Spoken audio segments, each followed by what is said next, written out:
Apostolic Outreach Ministry. For truly this is the day that the Lord has made, and no matter what, we shall continue to rejoice and be glad that all things will continue to work together for the good.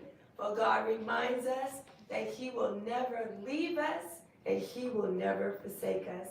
We bring you greetings again, where our beloved leaders, Apostle Mother Jamie Stoops, the beloved Bishop Apostle Floyd Stoops, and all the ecclesiastics in their place. We welcome you today to our Table Talk services on a Sunday. God is doing something a little different today, but we wanted to welcome you, and we believe that what God is going to share today, that it's going to help you. It's going to help us to process things that we even go through and encounter on a daily basis. And He's going to remind us that no matter where we find ourselves, no matter what we're going through, He is always there. There is nothing that happens in our life that greets Him or comes to Him as a surprise. He always has a plan, and He always has provisions. As we begin our talk today, matter of fact, was a few things that God laid on our hearts today.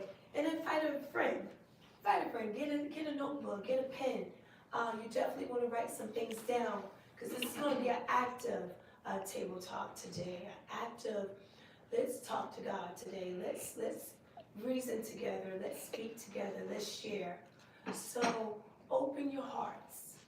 Open your heart. And you're not opening your heart to us.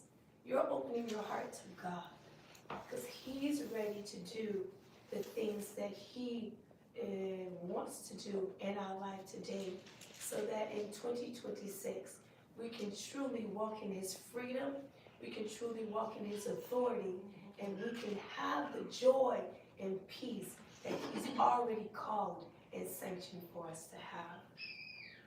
So today, as we all know, the Living Word Apostolic Outreach Ministry, we lost our very own Mother of the Nation, our Apostle, Jamie Stoops. And we know with a lot of that, it's a lot of different feelings that we have. When we lose someone, when we go through something traumatic, it's a lot of things that our spirit, our soul, our minds, our natural body go through. So we want to talk about those things today. We want to talk about the real effects of grief. How to recognize the different areas of grief. And like I said, it doesn't necessarily have to be the love of a lost one, but it can come in many forms. But what God wants us to do is not stay in a state of grief. We can mourn, but He wants us to learn how to process it and how to move forward and utilize all of this to continue now to help someone else, to gain strength. So let's talk about that. So as God gave you associate pastor, we're going to go over different examples or different definitions of grief in the way that God lays it on our heart to do so. And as we do that, then we're going to have different individuals that's going to share some things. Okay. Yes. So excuse my voice as well. So some of the things that, as Pastor was speaking, just in grief and different processes of life, as I was studying it and just looking up scriptures, actually the Lord was leading me to certain scriptures that help me first of all, and then to help to speak to those that listen, to know that grief is a part of the life cycle of life.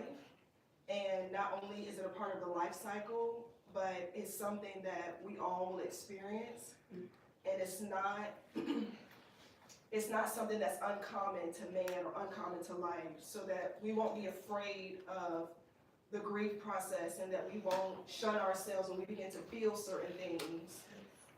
And sometimes when you put language with it, it helps for us to know how to walk it out and to know what we're experiencing and maybe why we're doing certain things that we're doing, or maybe why we're not doing certain things that we're doing. And this just may come with the season and the phase of grief. So I want to read Ecclesiastes first, chapter 3.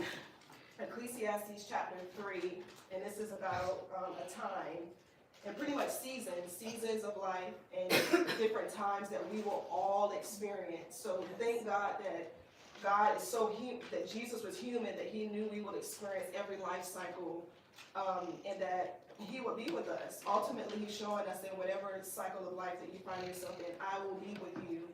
And he breaks it down in Ecclesiastes 3. So it says, chapter 3, Ecclesiastes chapter 3, and I'll start at verse 1.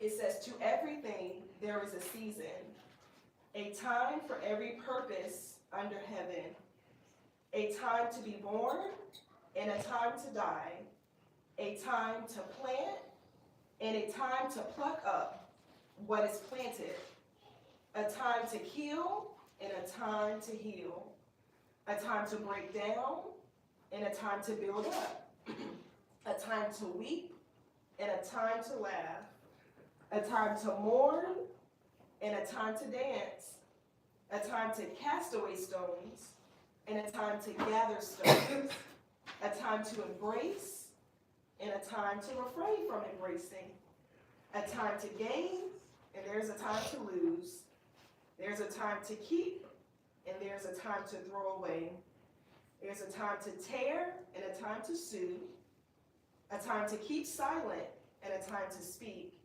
a time to love and a time to hate, a time of war and a time of peace. And even as I was reading through these, it just breaks down the life cycles that the Lord is showing us verbatim from Scripture. It just says that to everything, to every season of life, there is a time. So there is an appointed time when we will grieve. And there is a purpose for everything that God allows to happen and when he allows it to happen. So as we were speaking about just times and seasons, and just knowing that there's times when we will mourn, and there are times when we will laugh, and there are times when we will grieve. We were talking about, Pastor Tracy and I, as we were just processing this, we were talking about trauma, triggers, and grief. Trauma, triggers, and grief, and how all of this connects as well.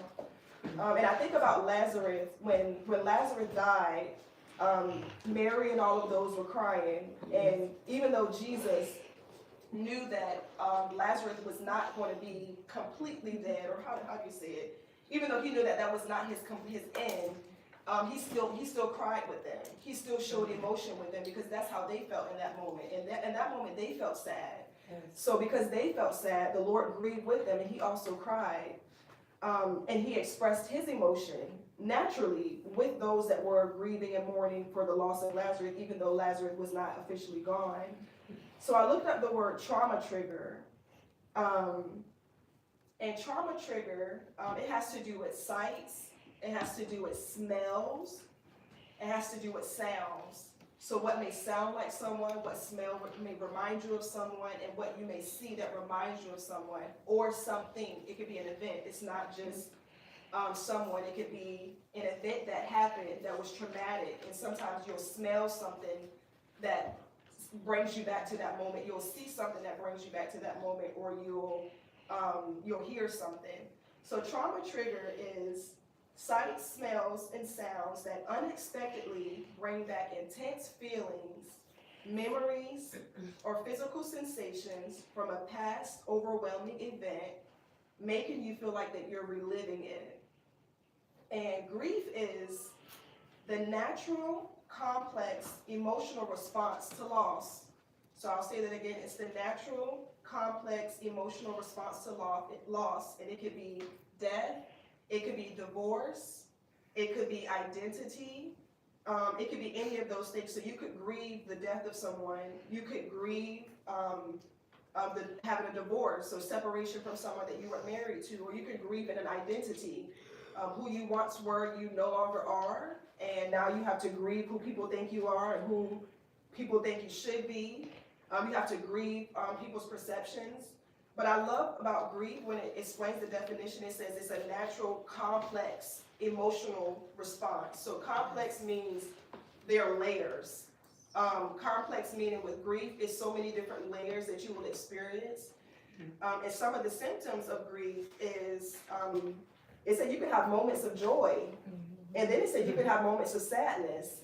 You can have moments of anger. Your sleep and your appetite may change. Your appetite may change. Your sleep schedule may change. You may experience some confusion. And again, this just goes back to how complex grief is for all of us. So I just wanted to share these things just to bring language to what it is that we experience and what it could look like. Some people may sleep more. Some people eat less. Some people eat more. Some people have random moments where they feel really happy, and then random moments where they feel really sad, all within one span of a time. But I also love that with Ecclesiastes, it tells us that it is a time to cry, and it is a time to mourn. So it lets us know that when you need to cry, it's okay to cry. And when you need to laugh, and it doesn't feel like it's a moment to laugh, and you feel like laughing, laugh. Because all of this is letting us know it's a time for it, it's a season for it. God knows, He knows that we would need the balance. In some moments, with grief, and I'm learning this too even as I go, but I'm learning that in some moments, it's not good to be locked up in your room by yourself. Yes. Sometimes you might need to go out, get some sunlight, be with other people. You might need laughter because your day was somber and just your mood was like, low. So grief has its different stages, but knowing that God knows that sometimes we need to laugh and we need the diversity of it. But it says that grief is complex. So you won't always feel one thing at one time. You can feel everything. You can feel anger. But I think the good thing about is us to identifying it is when you can recognize within yourself, okay, I'm experiencing anger. I don't know how I feel. One moment I feel good, and the next minute I feel like I'm temperamental. And that could have something to do with just the changes of, our minds and what we're processing. Especially for a loss for us, which is as great as our apostle. Yes. So I just wanted to share that just to bring language to grief and trauma and also triggers.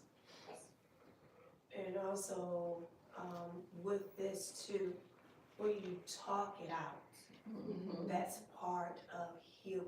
Yes. For example, I'm gonna be the first to talk. I had to go to Bluffton to work Friday and Saturday. So yesterday when I came back, it was daylight. And I noticed during the time as my mom transitioned